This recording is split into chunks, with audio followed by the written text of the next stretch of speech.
નમસ્કાર, આજના મુખ્ય સમાચારમાં સ્વાગત છે। ગુજરાત રાજ્ય વન વિકાસ નિગમમાં કથિત ભ્રષ્ટાચારનો આક્ષેપ। વડોદરા જિલ્લા કલેક્ટરને પુરાવા સાથે રજૂઆત, ઊંડાણપૂર્વક તપાસની માંગ। આજરોજ હકની વાત સંગઠનના વિક્કી શ્રીમાળીએ અરજદાર પરમાર રમેશભાઈ સાથે મળીને વડોદરા જિલ્લા કલેક્ટર કચેરી ખાતે ગુજરાત રાજ્ય વન વિકાસ નિગમ લિમિટેડના પોર વિભાગમાં કથિત ભ્રષ્ટાચાર અંગે લેખિત રજૂઆત કરી હતી। રજૂઆત મુજબ પરમાર રમેશભાઈ વર્ષ 2007થી ગુજરાત રાજ્ય વન વિકાસ નિગમના પોર વિભાગમાં ફરજ બજાવતા હતા।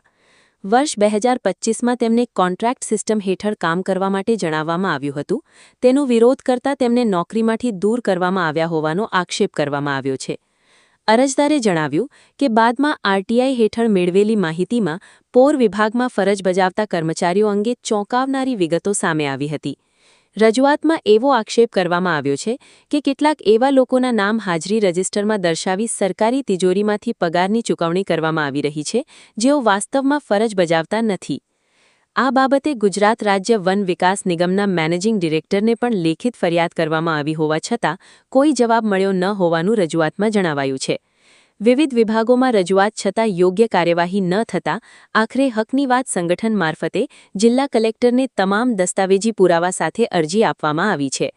રજૂઆતમાં સમગ્ર મામલાની ઊંડાણપૂર્વક તપાસ, જો આક્ષેપો સાચા સાબિત થાય તો જવાબદાર અધિકારીઓ સામે કડક કાર્યવાહી તેમજ ફરિયાદોનો જવાબ ન આપનાર અધિકારીઓની ભૂમિકા અંગે પણ તપાસ કરવાની માંગ કરવામાં આવી છે। આજરોજ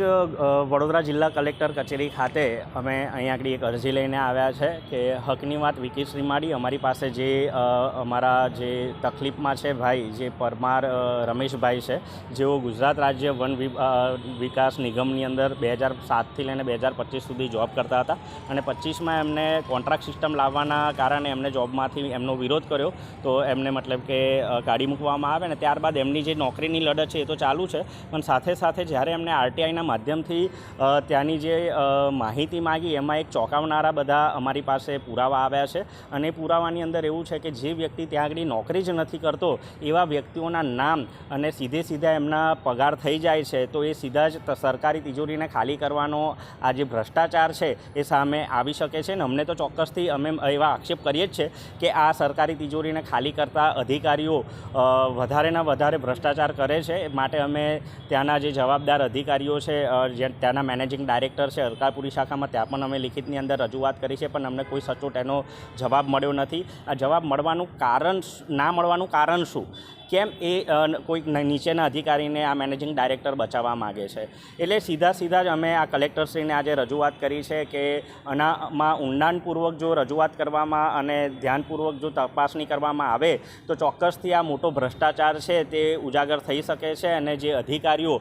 સરકારી તિજોરીને ખાલી કરે છે એને જો કડકમાં કડક સજા થાય અને એમને નોકરીમાંથી બરતરફ કરવામાં આવે એવી અમારી માગણી છે, જેથી કરીને વિવિધ વિભાગોની અંદર તમે જુઓ કે અત્યારે સમગ્ર ગુજરાતની અંદર